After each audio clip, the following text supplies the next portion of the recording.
Halo teman-teman semuanya, jumpa lagi di Kamis Medis dengan saya Dr. Nadia. Kita akan bahas tentang medis di hari Kamis. Nah, hari Kamis ini di spesial Ramadan Takjil Sehat, kita akan bahas tentang kiat puasa untuk anak-anak. Simak terus video ini sampai habis.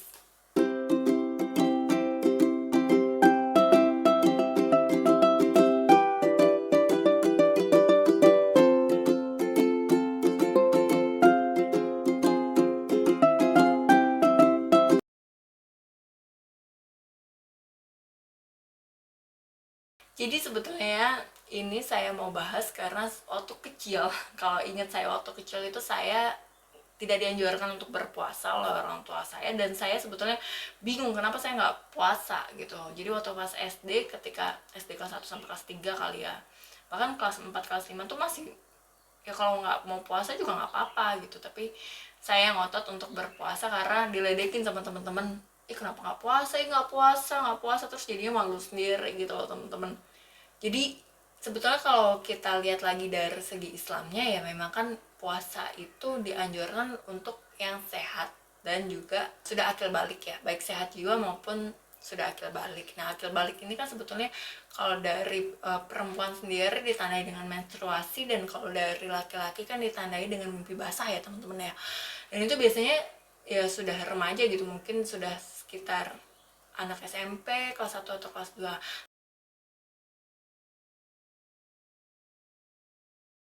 Tapi kan sekarang pertanyaan, boleh nggak sih berpuasa untuk anak-anak yang di bawah itu?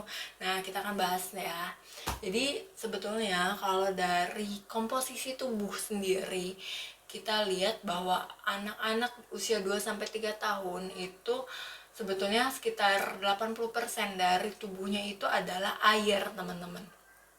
Nah, jadi untuk anak-anak usia ini tidak dianjurkan sama sekali untuk melatih mereka berpuasa, karena saat berpuasa itu kan nanti, apalagi yang puasanya panjang, itu nanti cairan tubuhnya banyak yang hilang, sehingga anak-anak ini rentan mengalami dehidrasi. Jadi itu memang tidak dianjurkan. Dan sebetulnya kalau dari penelitian itu, semakin besar dia usianya, itu nanti komposisi tubuhnya akan mengikuti jumlah komposisi tubuh orang dewasa. Jadi waktu pas kecil kan dia hampir sekitar 80% tubuhnya itu isinya air. Nah, semakin dia berusia agak besar, sisanya tinggal sekitar 55 sampai 65%. Sebetulnya kalau dari penelitian ini menyebabkan bahwa anak-anak yang memang dianjurkan berpuasa itu ya memang sudah di usia remaja. Kenapa? Karena itu biar tidak cepat mengalami dehidrasi. Kalau misalnya pengen latih anak berpuasa, kalau dari jawaban Prof Rini kemarin, memang dianjurkan kalau untuk anak usia 7 tahun itu sudah boleh, tapi memang kalau bisa yang setengah hari saja dulu.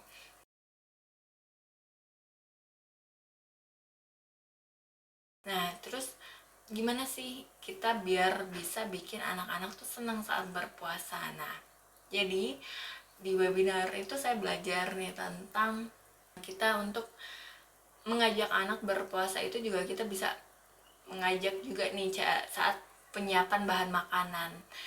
Jadi bahan makanan saat buka gitu kita siapin bareng-bareng, jadi dia juga akan bersemangat nih saat menanti berbuka puasanya itu.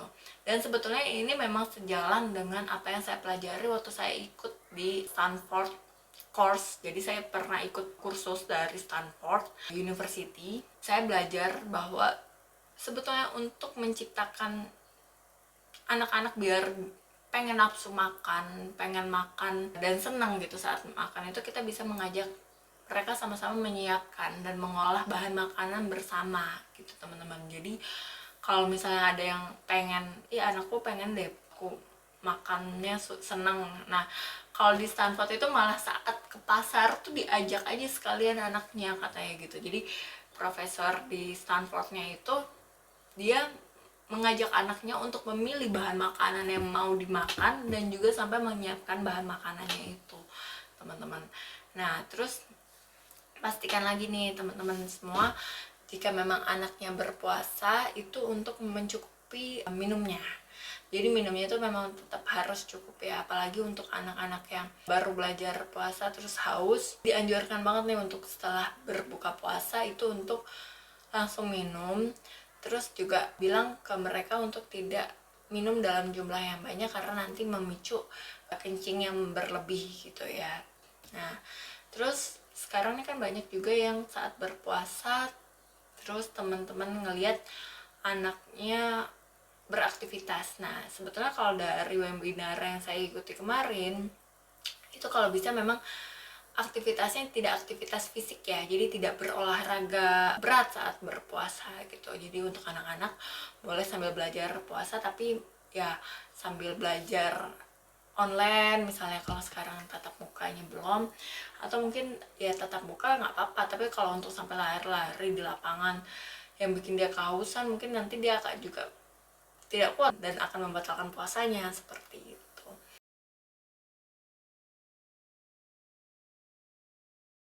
Jadi yang mesti dipastikan lagi adalah saat kita mengajak anak berpuasa setelah mereka berpuasa atau saat sahur itu dipastikan untuk memakan makanan sesuai dengan pedoman isi piringku yang dianjurkan oleh Kementerian Kesehatan Republik Indonesia.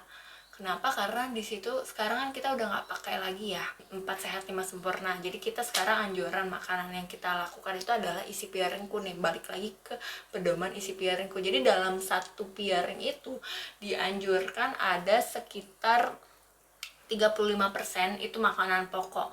Jadi makanan pokoknya bisa seperti nasi, kentang, singkong, jagung, sagu, ubi dan sebagainya.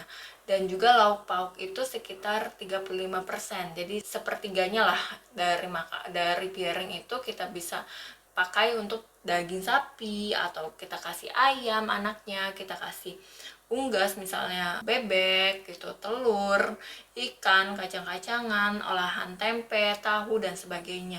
Dan 30% lainnya itu bisa diisi dengan sayur-sayuran dan juga buah. Jadi ada bisa ditaruh di situ sawi, bayam, kangkung, wortel, pisang, pepaya, jeruk dan sebagainya. Dan pastikan tetap meminum sekitar 8 gelas air per harinya. Dan anjuran lagi untuk saat anak berpuasa untuk tidak meninggalkan sahur. Kenapa? Karena saat meninggalkan sahur kan itu sebetulnya sahur ini kita pakai untuk mengisi cadangan di tubuh kita ya. Jadi kita akan mengisi bahan makanan di tubuh kita pada proses sahur, nantinya akan kita simpan dan kita jadikan bahan untuk energi kita selama kita berpuasa. Jadi tidak boleh melewatkan sahur untuk anak-anak.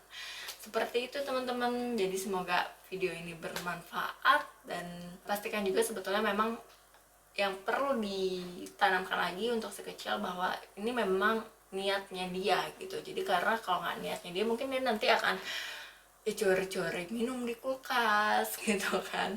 Jadi emang kalau bisa memang di support untuk berpuasa ini memang atas dasar keinginan dia sendiri gitu, keinginan anaknya sendiri. Seperti itu teman-teman. Semoga video ini bermanfaat ya. Sampai jumpa di Kamis Medis selanjutnya. Bye bye.